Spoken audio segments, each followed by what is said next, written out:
చెప్తున్నా. Last 3 days లలో వాళ్ళు పైసలు పంచుతున్నారు, మనం పంచలేము అని చెప్పుకుంటూ వస్తూనే ఉన్నా.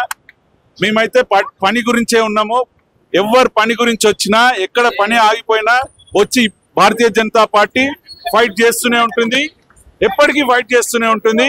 మేము మాత్రం ఓటర్లకు పైసలు ఇచ్చి ఎంచుకునే సంస్కృతి మాది కాదు. మీరు పోయి ఈ బస్తీలకు పోయి అడగొచ్చు, మీకు ఏమన్నా వచ్చిందా అంటే వాళ్ళే ఓపెన్ గా చెప్తారు, అవును ఇచ్చిపోయారు. ఇంటింటికి 20-30 వేలు ఇచ్చి, ఫ్రిడ్జ్లు ఇచ్చి, టీవీలు ఇచ్చి, ఇది వాళ్ళ లైఫ్ వాళ్ళే ఖరాబ్ చేసుకుంటారని నేను అనుకుంటున్నాను. ఎందుకంటే వాళ్ళ పిల్లల 5 రౌండ్స్ అయిపోయినాయి, 6 రోజు నడుస్తున్నది, 5 అయిపోయినాయి.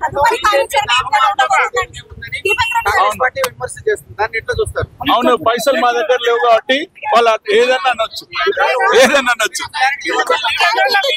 వాళ్ళు పైసల మీద నమ్మకంతో ఉన్నారు కాబట్టి కాంగ్రెస్ వాళ్ళకి నమ్మకం వచ్చిస్తే వీళ్ళు ఓట్లు వేస్తున్నారు కాబట్టి బీజేపీ నామమాత్రం అంటానికి ఆస్కారం ఉంది.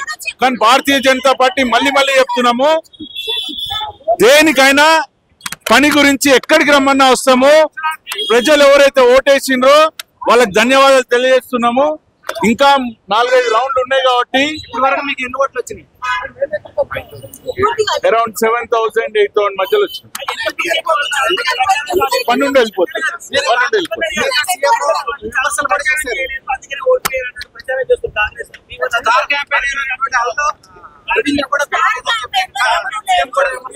పార్టీ చూసుకుంటదండి, పార్టీ చూసుకుంటుంది. పని చేస్తాం ప్రజల గురించి, ఇప్పటి నుంచే పోయి పని చేస్తాను రెడీగా ఉన్నా. నేను ఓడిపోయినా అని చెప్పి లాస్ట్ టైం కూర్చోలేదు, ఇప్పుడు కూర్చోలేదు. అక్కడ పైసలు అండ్ సింపతి వరకే నడిచింది.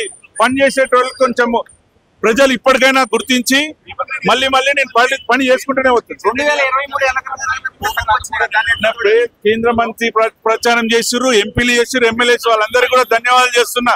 కానీ ఇక్కడికి వచ్చేసరికి పైసల ప్రభావం డిఫరెంట్ లెవెల్ ఇచ్చిర్రు. కాంగ్రెస్ వాళ్ళు ఓటుకి 5,000 ఇచ్చిర్రంట, చీరలు ఇచ్చిర్రంట, టీఆర్ఎస్ వాళ్ళు పైసలు ఇచ్చిర్రంట. మీరు పోయి ఎంక్వైరీ బస్సులలో చేస్తే మీకు తెలుస్తుందండి.